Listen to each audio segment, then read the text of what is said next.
دیوبندیت جہاں گئی لوگوں کو لڑانے کا کام کی ہے، بلکہ خود دیوبندی آپس میں لڑ کر ٹکڑے ٹکڑے ہو چکے ہیں۔ دارالعلوم دیوبند لڑ کر 1 سے 2 ہو چکا، تبلیغی جماعت لڑ کر 1 سے 2 ہو چکی، خود دیوبندی علماء و عوام لڑ کر 1 سے 2 ہو چکے ہیں، اور اس پر میں نے 3 الگ الگ ویڈیوز اپنے یوٹیوب چینل پر اپلوڈ کر دی ہے، جنہیں آپ حضرات نے ضرور دیکھ ہی لیا ہوگا۔ اگر نہیں دیکھا ہے تو ویڈیو کے ڈسکرپشن میں ان تینوں ویڈیوز کے لنک دے دوں گا، بعد میں آپ دیکھ سکتے ہیں۔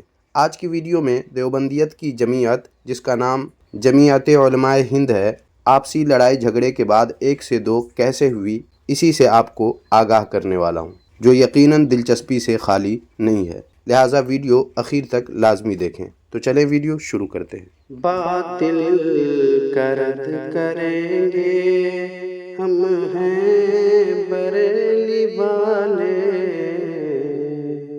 محترم سامعین و ناظرین، دیوبندیوں کی ایک جماعت جمعیت علماء ہند کے نام سے ہے، جس کا حال بھی آپسی اختلافات کی وجہ سے وہی ہوا جو دارالعلوم دیوبند، دیوبندی علماء و عوام اور تبلیغی جماعت کا ہوا ہے، یعنی 2 ٹکڑے میں یہ جماعت بھی بٹ گئی ہے۔ آج سے تقریباً 7 سال قبل اس جمعیت علماء ہند کا 100 سالہ جشن دیوبندیوں نے کس شان سے منایا تھا، پہلے آپ یہ دیکھ لیں۔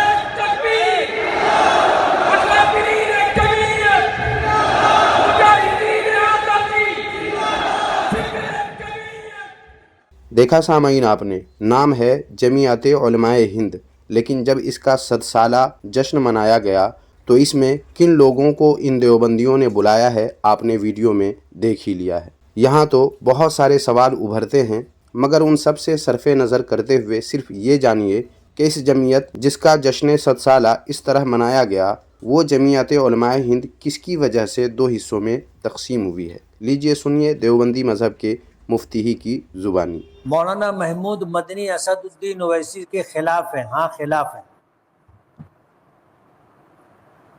مولانا محمود مدنی نے جو کچھ کہا اویسی صاحب کے متعلق برابر نہیں۔ آج کوئی ہم مسلمانوں کے لیے ہندوستان میں بولنے والا نہیں، مولانا محمود مدنی بھی نہیں بولتے جیسا اویسی صاحب بولتے ہیں۔ میرے ساتھ پڑھے ہوئے ہیں، بلکہ مجھ سے پیچھے تھے،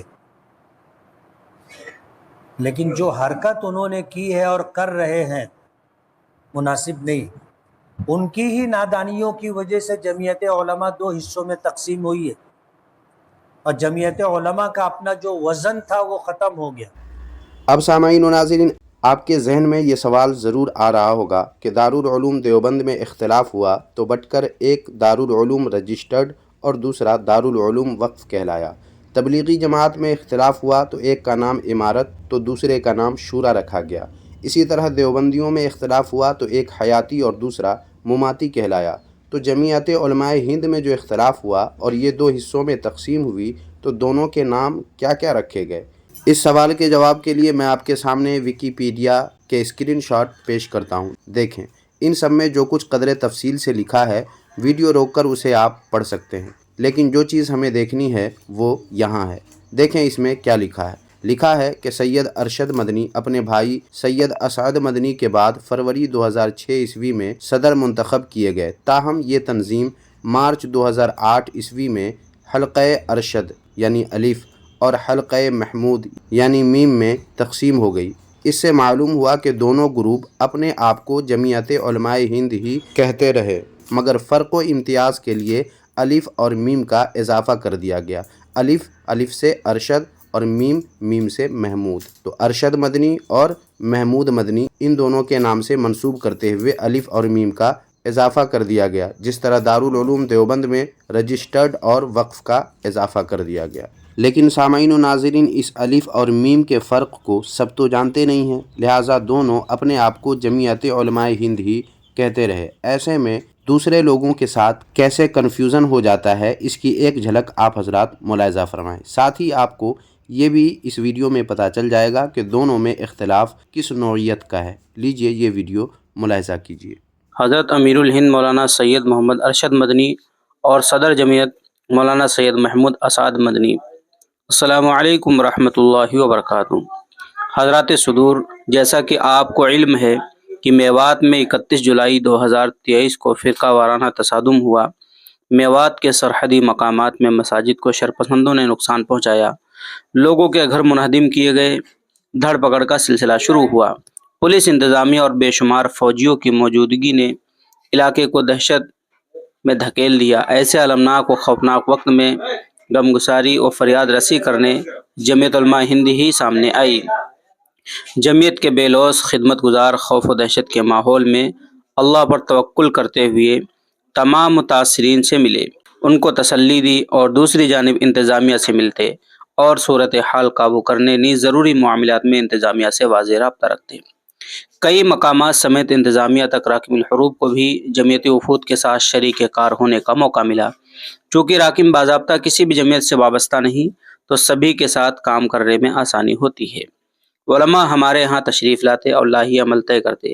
الحمدللہ دونوں جمعیتوں کا کام لائق حمد و ستائش ہے، اور جس جرات و جذبے سے کارکنان جمعیت نے کام کیا وہ مردان کار کا ہی خاصہ ہے۔ لیکن ان تمام ایام میں جو ہر قریبی فرد نے محسوس کیا وہ تھا جمعیت کی دو پھاڑ اور تقسیم۔ انتظامیہ میوات میں ملی نمائندگی کے لیے جمعیت نام سے ہی واقف ہے اور قدر بھی کرتی ہے، لیکن اس پورے معاملے میں افسوسناک و حیرت انگیز لمحات تب شروع ہو جاتے جب ایک وفد ڈی سی، ایس پی، اسی طرح تھانے دار وغیرہ سے ملتا، اور پھر دوسری جمعیت کا وفد بھی انتظامیہ سے ملتا، تو ادھر سے متعجبانہ سوال موصول ہوتا کہ ابھی کیا ہم فرشتوں سے ملے تھے؟ بھائی جمعیت کا وفد مل چکا ہے، تو نئے واردین باخبر کرتے کہ نہیں صاحب، یہ دوسری جمعیت ہے، تو ہمارا ملی مقدمہ یہاں کمزور ہو جاتا۔ اسی طرح مزید تفصیل اور زیادہ تحقیق پر اختلافی سراغ ملتا، مقدمہ رینگنے لگتا۔ معاملہ اس وقت مزید سنگین ہو جاتا جب پیشتر ہوئی گفتگو کو ڈی ایس پی یا ایس پی بار طبیعت کے ساتھ دہراتے، چونکہ مسائل تو وہی ہوتے۔ خدا رہے ناکارہ آپ ایسے دوراندیش و دوربین امت کے قائدین سے پورے سار اور ادب و احترام کے ساتھ صرف اتنی گزارش کرتا ہے کہ آپ دونوں جمعیتوں کے اختلاف کو ختم فرما کر اتحاد فرمائیں، اور اگر یہ ممکن نہ ہو تو ہماری میوات میں کم از کم ایک جمعیت کر دیجیے۔ تحریر رقم کرنے کا داعیہ مقامی ذمہ داران میں دیکھی گئی بے چینی اور باہمی یگانگت کا جذبہ ہی ہے۔ خاک پائے خدام دین محمد طارق سلیم ندوی، جامعہ صدیقیہ عین العلوم نوح۔ تو سامعین و ناظرین، معلوم ہوا اس مختصر سی ویڈیو سے کہ دیوبندی مذہب، دارالعلوم دیوبند اور تبلیغی جماعت ہی کی طرح جمعیت علماء ہند بھی آپسی لڑائی جھگڑے اور اختلاف سے دو ٹکڑوں میں بٹ چکی ہے۔ باقی باتیں آپ حضرات تو سمجھ ہی چکے ہوں گے، لہٰذا اس ویڈیو میں بس اتنا ہی۔ آج کی یہ ویڈیو آپ کو کیسی لگی کمنٹ باکس میں ہمیں ضرور بتائیں، اور اس ویڈیو کو بھی لائک کر کے جتنا شیئر کر سکتے ہیں ضرور کر دیں۔ جزاک اللہ خیرہ۔